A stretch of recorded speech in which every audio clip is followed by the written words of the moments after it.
Thinking Aloud. Conversations on the leading edge of knowledge and discovery with psychologist Jeffrey Mishlove.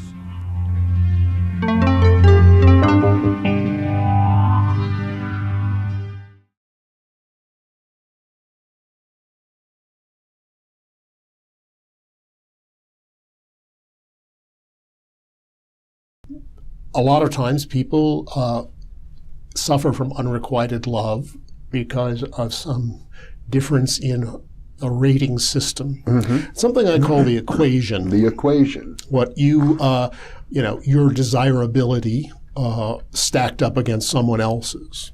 Now, there's no way of reading a mathematical formula that will give you this, but it is a calculation that people make. Mm-hmm. Everybody makes this.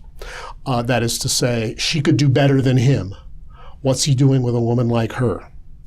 If the person is either a lot smarter, more attractive, younger, depending on which sex it is, there are always sorts of things, and people are calculating themselves against this. Mm-hmm. And unrequited love sometimes seems to be, well, you're just you're going after someone who's a little bit higher than you in the ranking, at least according to common perceptions. I suppose it goes back to the era of arranged marriages, where it's appropriate for the marriage to be of the proper socioeconomic status, etc. It is. And what's interesting about it is that kind of equation is much more nakedly and openly, frankly, discussed in, say, the novels of Jane Austen. Mm-hmm.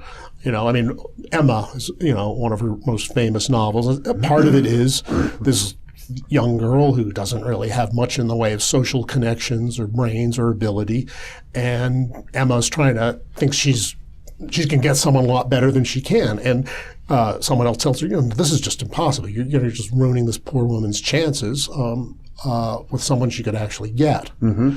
And it being England, so-and-so has 4,000 pounds a year. That's trading off.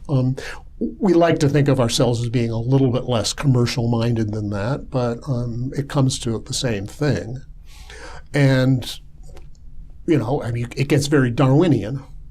Because mm-hmm. You're going to choose the partner that gives you the greatest reproductive advantage as perceived in, your context. Mm-hmm. So it's unsentimental, but our sentiments get involved in it. And I don't think there's any real way around this, but I think understanding these facts and these processes at least can mitigate the pain sometimes. Mm-hmm. Well, I'm thinking now of the classic musical Fiddler on the Roof, mm-hmm. where there are arranged marriages, and the idea is that the matchmaker will find somebody who fits the equation, mm-hmm. But that eventually you come to love each other. Yeah, that's the idea. Mm-hmm. And that's certainly not, just from the shtetl in Russia 125 years ago.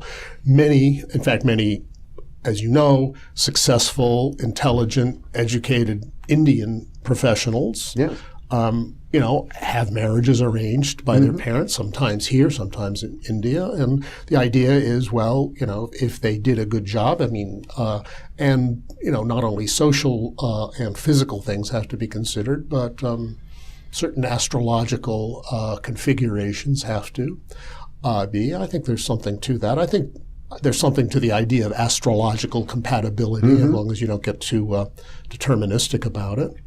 Or at least looking at personality characteristics. Yeah. Mm-hmm. So people are going to do this. The idea in America, I think we've gotten this very sentimentalized idea that love should conquer all, and it should kind of vanquish all of these other lower considerations. And there's certainly a lot in, popular movies that kind of lead you in that direction, but it's not always very realistic, and it may lead to heartbreak.